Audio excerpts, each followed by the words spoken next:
کہتے میں نے سنا تھا کہ نافرمان کی روح بہت مشکل سے نکلتی ہے اور جو نیک لوگ ہوتے ہیں ان کی روح آسانی سے نکلتی ہے.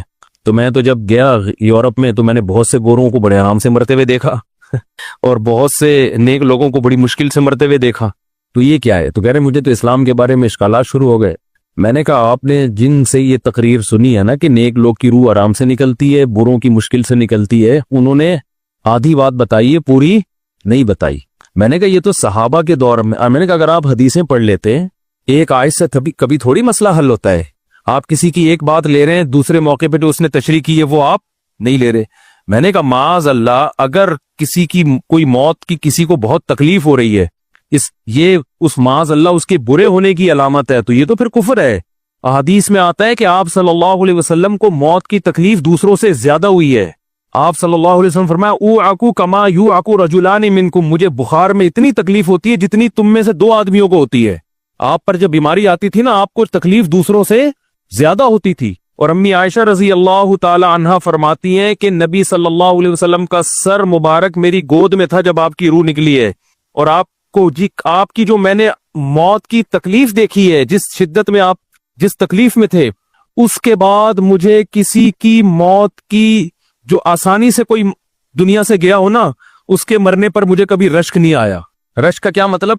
کہ بھئی یہ اتنی آسانی سے چلا گیا تو اس کا مطلب یہ زیادہ اچھا تھا، اور معاذ اللہ آپ صلی اللہ علیہ وسلم کے اعمال کم تھے، تو یہ تو ممکن نہیں ہے نا. کہتے ہیں مجھے کبھی کسی پہ رش نہیں آیا کہ آرام سے مر گیا تو بہت نیک ہوگا. ٹھیک ہے نا، بہت مشکل ہے سمجھانا.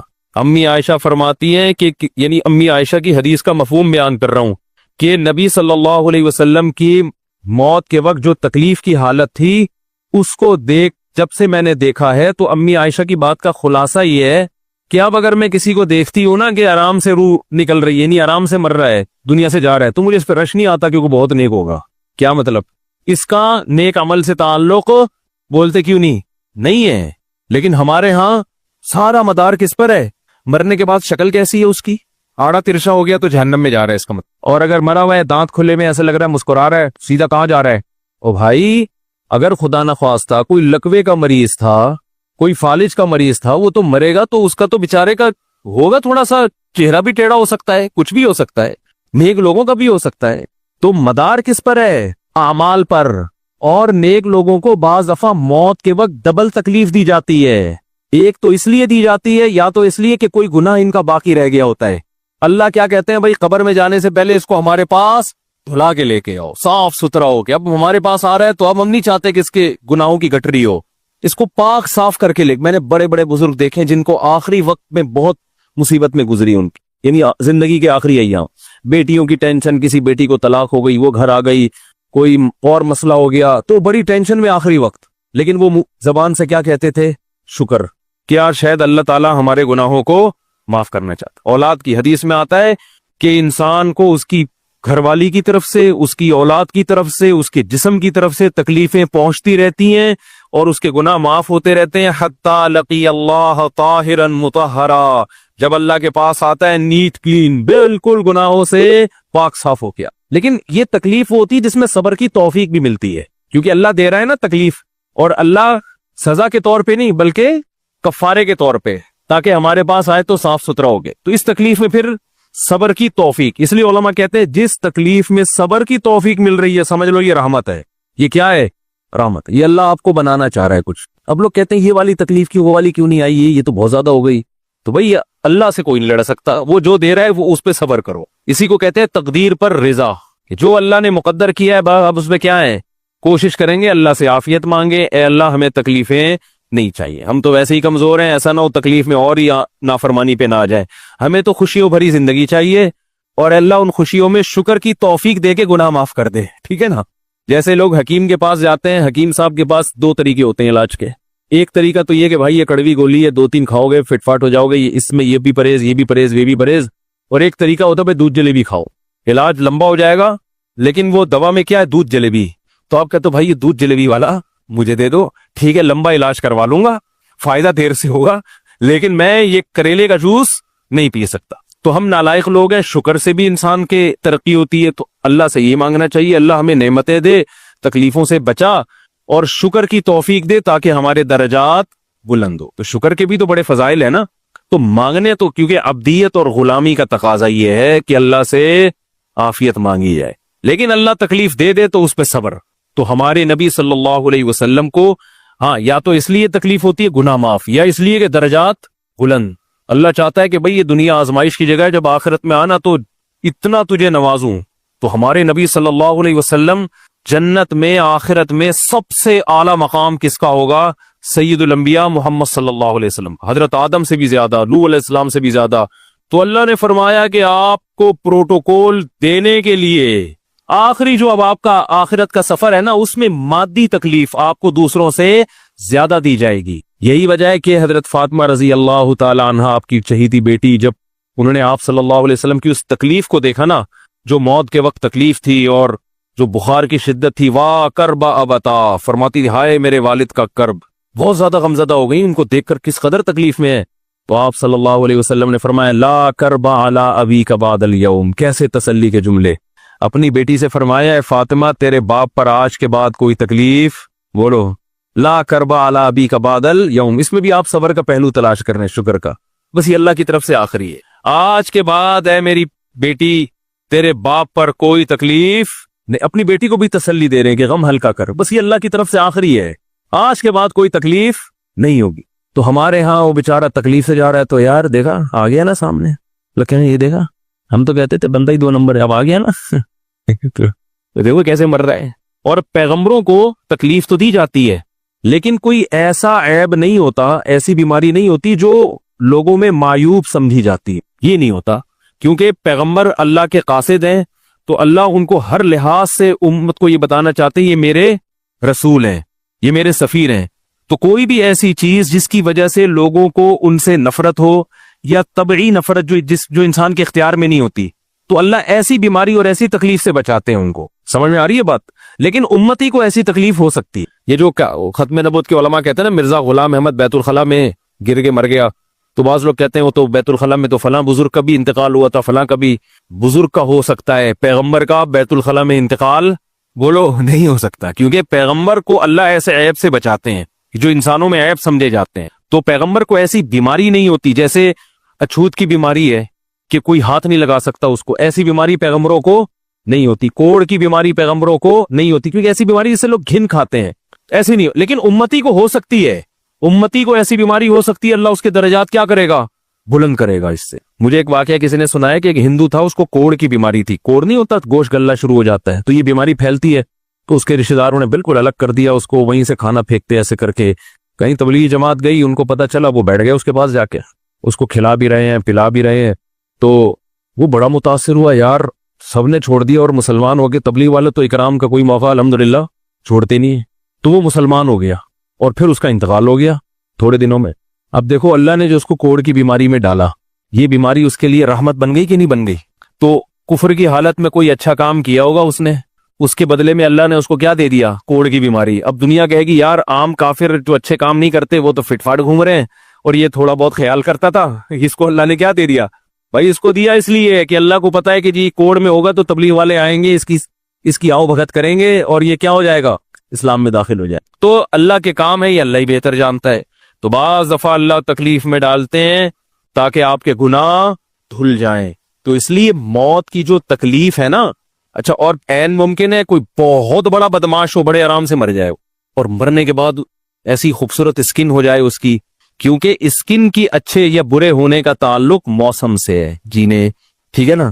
جس کو برین ہیمریج ہوتا ہے تو چہرہ خراب ہوتا ہے، چاہے وہ نمازی ہو۔ میں نے ایسے پکے نمازیوں کو جن کی نماز کی حالت میں ڈیتھ ہوئی ہے، ان کو دیکھا موت کے بعد ان کا چہرہ کالا ہو گیا۔ یہ بری بات نہیں تھی، یہ کالا اس لیے ہو گیا کہ برین ہیمریج ہوا، رگ پھٹی ہے تو بلیڈنگ ہونا، اور ہارٹ اٹیک بھی ہوا پھر ان کو، تو ڈاکٹر کہہ رہے تھے ان کو جلدی دفناؤ کیونکہ یہ بہت جلدی ان کا جسم خراب ہو جائے گا۔ حالانکہ پھر میں نے خواب میں ان کو جنت میں بھی دیکھا صحیح ہے نا؟ تو خام خمانہ لوگوں نے یہ چیزیں بنائی ہوئی ہیں۔ تبھی میت کو چھپانے کا حکم ہے، کیونکہ اکرام کرنا ہے نا، تو چہرہ مرنے کے بعد بگڑنا شروع ہوتا ہے، یہ ہر ایک کا ہوگا، چاہے نیک ہو چاہے برا، تبھی تو حکم ہے کہ اس کو جلدی دفن کرو، کیونکہ اس کی توہین ہے اب لوگوں کے سامنے رکھنا۔ اور ہمارے کیا ہو رہا ہے، باقاعدہ مردوں کے ساتھ سیلفیاں چل رہی ہیں، ناک میں روئیاں ٹھوسی ہوئی ہیں، اور ویڈیو بن رہی ہے، اور زیارت ہو رہی ہے، لائن لگ لگ کے پبلک دیکھ کے جا رہی ہے۔ کیا جاہلانہ رسم ہے یار، کیا جاہلانہ۔ میت میں اور دلہن میں فرق ہونا چاہیے،